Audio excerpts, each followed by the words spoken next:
What's up everybody, Frank AZHP Collectibles here with a show walkthrough and pickups video on Sunday, July 23rd. I went to the Toy Titans Collector's Toy Show at Desert Mercantile Auctions in Mesa, Arizona.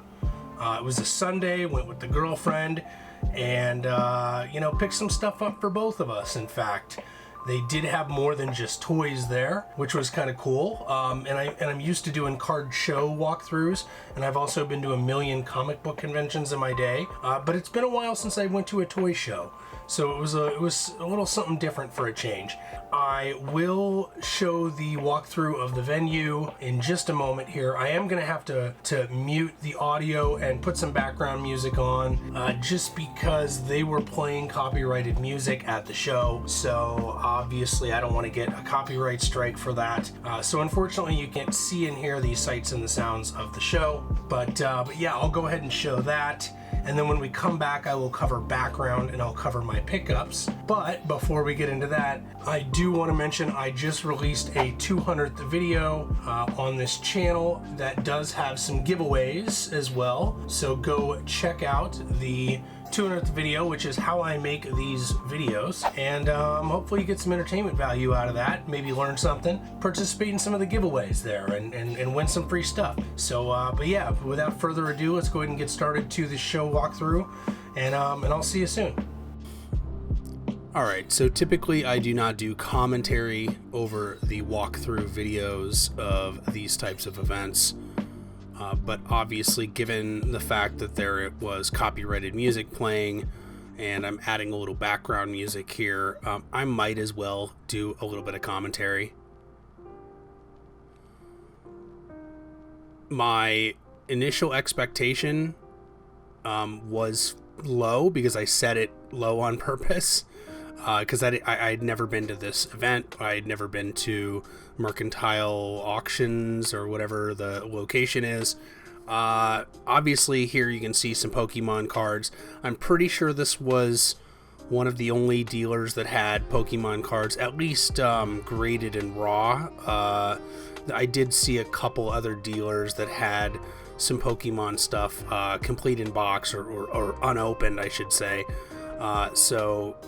But I get a lot of requests on the channel for me to slow down when I go through the card show videos, to go through the Pokemon stuff.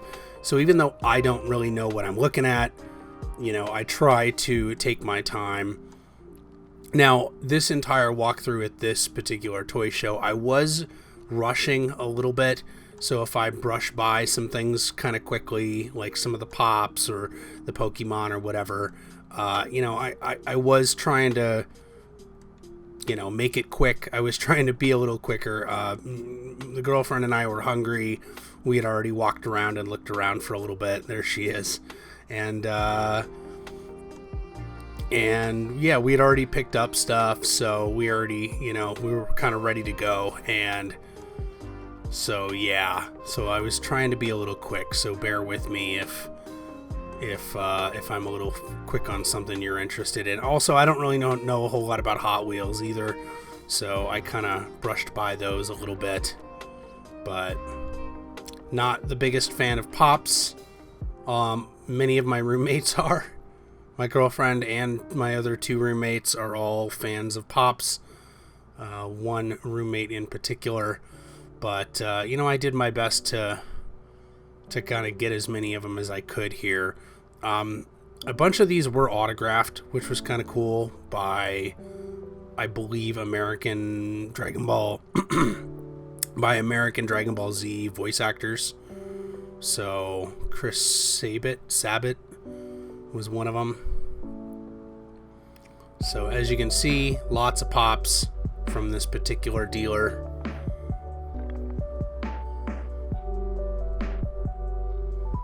Lots of Hot Wheels from that dealer as well. And I did what I normally do at shows.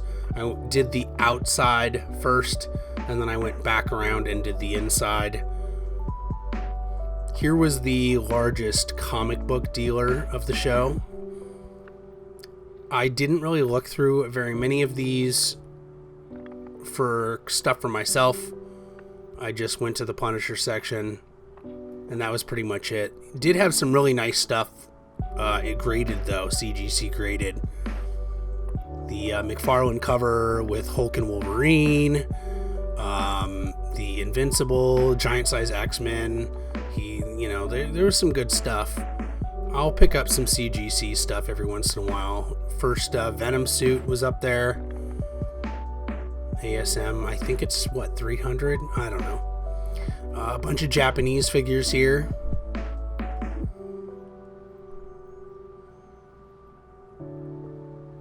And then the guy had mentioned, he pointed out a bunch of the larger Gundam toys that were both on the shelf and above them in the background.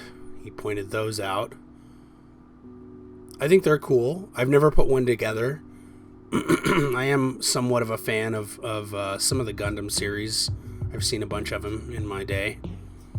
00, Wing, Seed Destiny, and a bunch of the older ones that I had on VHS back in the day. Some more Japanese figures over here.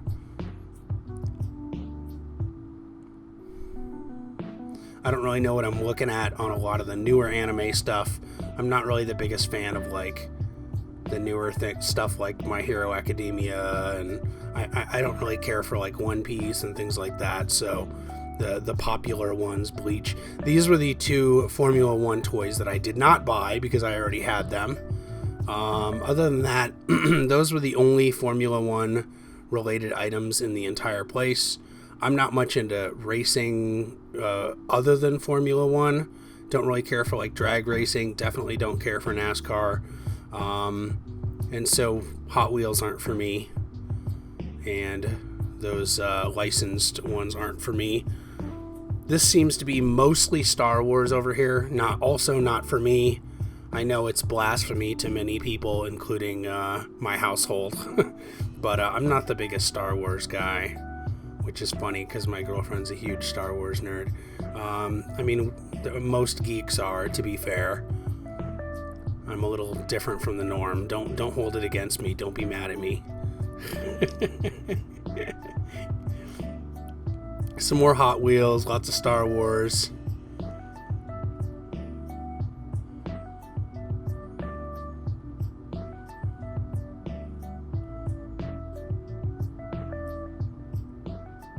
More Star Wars, some Pops.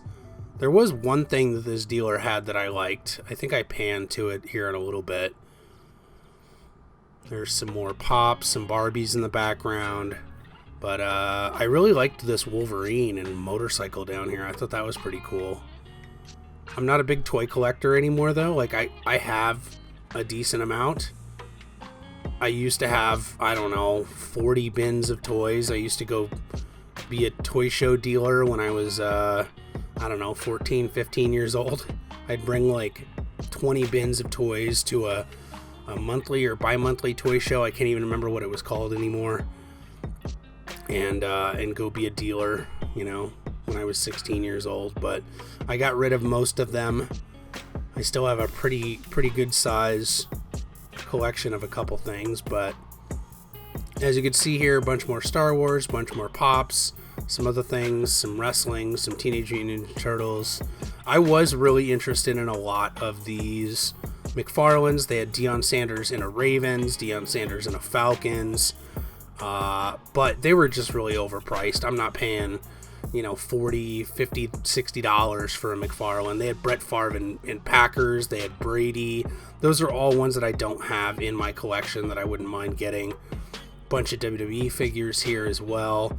I don't want to pay collector prices. If I go to a show, I'm looking to buy, cheap stuff. I got the Halo stuff just so I could show a buddy of mine.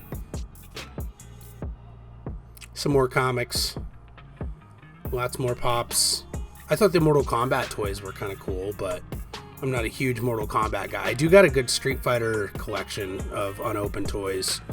All Akuma. I have about, 14 or 15 different unopened Akuma toys still in the package. So if I would have seen one I didn't have, I might have picked one up, but no Street Fighter here that I saw.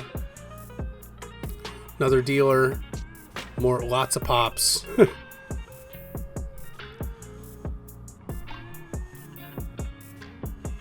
What do we got? Some Power Rangers. Tons more pops. It was a Beatles Yellow Submarine toy that I forgot to show the girlfriend. Did have some jerseys here, including signed. D. Brown, former Slam Dunk champion. Clyde Drexler, Ray Lewis. Some skateboards. Some, I don't know whether they were art cells or just normal 8x10 photos. I don't know. But, yeah, nice little decent selection there. Holmes. More pops, including a ton of autographed pops. Some Darth Maul, so they were probably autographed by Ray Park. Lots of pops.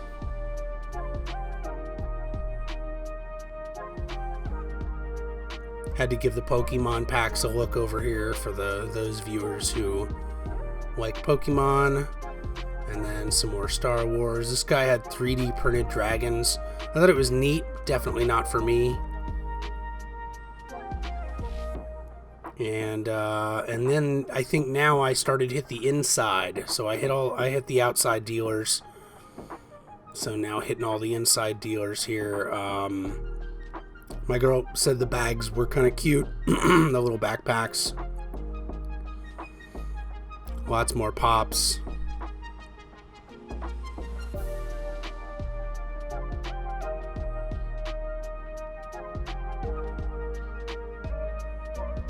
There was a small stack of video games and DVDs here. Nothing for me. Some Marvel toys.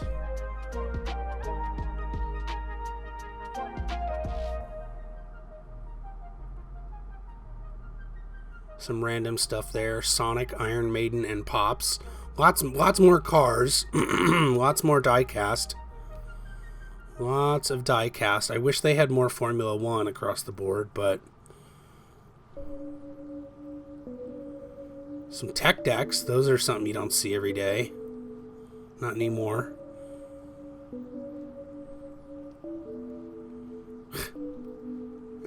Little Richard Simmons toy.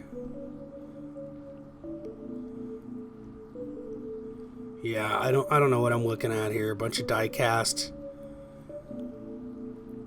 The only die-cast I do is Formula 1, and that's pretty much it.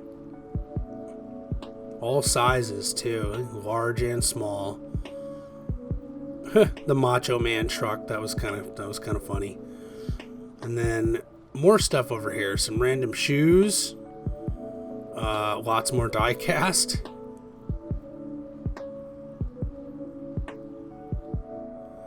Did have these OBJ figures, but once again, $45 and $55 or $50, well overpriced. You know, when I buy a McFarlane, the sports McFarlane, I'm looking to pay like $5 to $15. You know, I'm not buying them for that much. So, especially someone who's not a Hall of Famer. A lot of knick-knack toys here, smaller things, kind of cool. Some of them kind of cool. Definitely nothing for me, but I tend to keep my toy selection pretty minimal nowadays.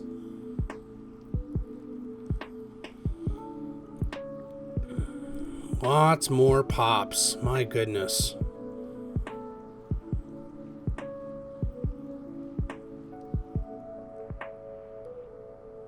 I know I'm probably not winning over the audience when I say this here, but I think pops are ugly. Sorry. This guy did custom pins and magnets. It was kind of neat.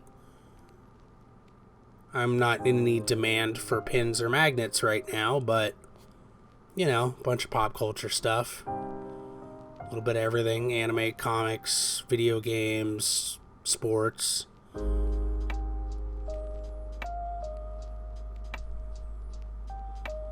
And some bobbleheads for the sports fans, for the baseball fans, I guess, in particular. And And then this next dealer had a couple different things that I thought were cool. I picked up some video games from the guy. He had a couple, little crates of video games down below. Matt Leinart signed Todd McFarlane signed toy for $60. So McFarlane used to sign a bunch of those over at the McFarlane store over on in Westgate in Glendale. A lot of graded comics, which is cool, but nothing for me. And some loose comics. A little bit of everything. Telepong. That's for the old heads. And then this dealer had a little bit of everything as well. The loose figures, which kind of brought me back with the turtles. Some pops, some die cast. They did have a mini helmet that was autographed by Deshaun Jackson, but wasn't a Hall of Famer, so I decided not to pick up. Some pairs of Jordans.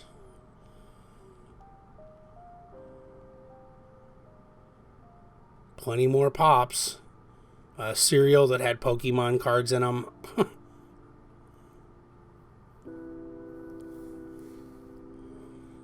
More pops. They had a Super Battle collection of Android 17. I thought that was cool. Japanese Dragon Ball figures.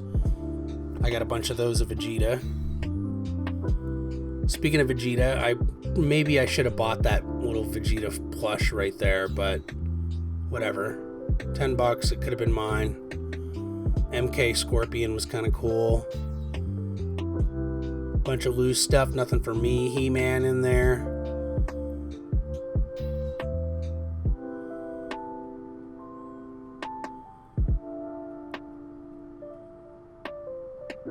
Lion-O, we got some Thundercats. Some Japanese toys there, or figures. And yeah, some more pops and Japanese figures here. And I think that's it. Did I do one final pan of the location? I think I did a little bit. So it was neat. It was a good little selection. It depends on what you're into.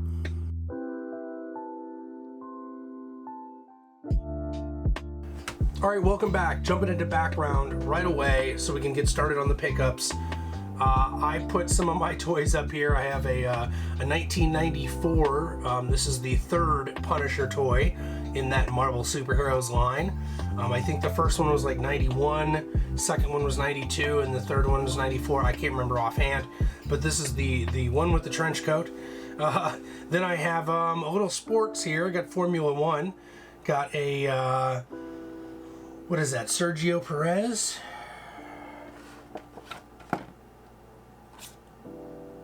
That is indeed Sergio from the Red Bull team, from a car from a couple years back here, RB16B. And yeah, I'm a big Formula One fan, so very cool. And then a Final Fantasy X Japanese toy of Aerith, or Eris, however you want to say it. Very, very happy to have that. Unfortunately, my only Final Fantasy VII figure. But yeah, let's go ahead and get started. So, starting off, I might as well start off with this. This is the reason why I put that Red Bull car in the background. This also has Sergio in the background here, if you can see it. There we go. But it's Max. This is Max Verstappen. And it's actually a different version of the Red Bull car. So this is the RB18. But very cool. The dealer that sold me this also had two other Formula One cars, but it just so happened to be that I already owned the other two that he had. So I always pick up these Barago cars whenever I can, when they're on the cheap.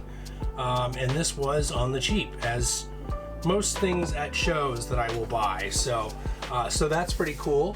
Then I picked up some video games. I might as well start with this here. I swear this is not a Formula One only channel, but F1 World Grand Prix 99 season. I believe this is the second Formula One game on the PS1. The first one that was released was just called Formula One, and I believe, if I'm not mistaken, that one was on the 1997 season. But beautiful condition, great shape. It's only a single disc, but it's got a huge manual, and I'm very happy to have that. So I did not play a lot of this one, the 1999 one, when I was younger, but I did the original one, the 97 one, the normal just titled Formula One game, is the first Formula One game that I played that I'm aware of that, you know, had any type of resemble of simulation. It wasn't just like some random arcade racer. So I picked up 3 games, in fact. Here's another one that I picked up, Ace Combat 5. Now I already have this with the flight stick in the big box for PS2, but I always want to pick up copies of some of my favorite games, extra copies, to see if they're in better shape. So I picked this up. I will have to kind of do a rundown and see if this is in better shape, but this is kind of something that was really cool that I found inside here. Somebody had actually noted the statistics of the planes and then kept that in there with the game. So I thought that was really neat. Anytime I come across stuff like this, little notes, little strategies, codes, like Grand Theft Auto codes, you know, receipts, like you find some old 1996 receipt or something. Anytime I find stuff like that in games, I always get a big kick out of it. But this was an absolutely amazing game. It's on my top 50 of all time. And as mentioned, I do have the deluxe version with the flight stick. So, you know, I'll have to do a condition check and see if, you know, perhaps the disc or the manual is in a little bit better shape than the one that I have. And then the other game that I picked up, I actually got this just because I knew it was worth money. I did not pick it up for my personal collection. Unfortunately, it does not have a manual, but the disc is in fantastic shape from what I remember. I think I looked at it. Yeah, it's in okay shape. Maybe not fantastic, but it's in pretty good shape. It doesn't have any deep scratches. And the reason I picked this up is because I knew this was going for at least $30. So it looks like they go from about 28 to 34 on average after I checked. So yeah, Baldur's Gate Dark Alliance 2, PS2, not a keeper.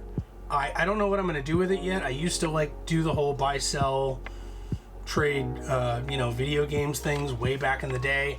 And I no longer do that anymore, but I can still find a game that I know is worth money when I'm out and about and be like, hey, you know what? That's worth $30. I think I paid $10 for all 3 of these games. So considering I'm going to be keeping 2 of them, and then this one is just, you know, a cherry on top. Sure, if I can get $20, $25 out of it, you know, then I kind of make my money back for everything that I spend at this show. You know, I don't really do the whole flipping thing, but, you know, it's kind of hard to pass up when you see a game that you know is worth some money. And then there was a vendor there that had comic books. I think it was like $2 each or 6 for 10. And, you know, my girlfriend had picked out like 4 comics, and I found 2 comics that I wanted. They're both Punisher one-shots. So here we are. Punisher Max, Butterfly. So I'm not familiar with any of those guys for, you know, creator standpoint, but, you know, whatever. It was a $5 book. It's a one-shot. It's easy to read. And, you know, I didn't know if I had it or not. If I didn't have it, cool, it goes in my collection. If I did, oh well, I will give it to somebody else. And then another Punisher Max. This one's Get Castle. And once again, don't recognize the names up there. Campbell is on, maybe the artist for this book as well, or the co-writer. I don't know. I will find out when I open it up. But Tim Bradstreet cover, at least. I'm a huge Tim Bradstreet fan. He makes absolutely amazing art. You can see there's his little signature there. But yeah, that's the pickups. So I got some comics, I got some games, and I got a toy at a toy show. So, you know, whatever. This was fun, and I may go to more toy shows in the future, as well as maybe some comic shows, you know, things like that. You know, I'm into collectibles. I'm not just into sports cards or video games. I'm into a little bit of everything, you know. So, music. I would really like to go to some record exchange days, some record shows. I think that would be very, very cool. Music shows. So yeah, let me know what you think in the comments, and whether you'd like to see more of these videos and more walkthroughs of more shows. And yeah, also check out my Instagram, Twitter, and Threads, where I post my collectibles. None for sale. I'm not a flipper. I just collect. Go check those out. And also go check out thehobbyboards.com if you're into posting about hobbies. That boards in particular is mainly meant for trading cards, but there is some other stuff on there as well. And other than that, yeah, have a great day. I'll see you in the next vid. Peace.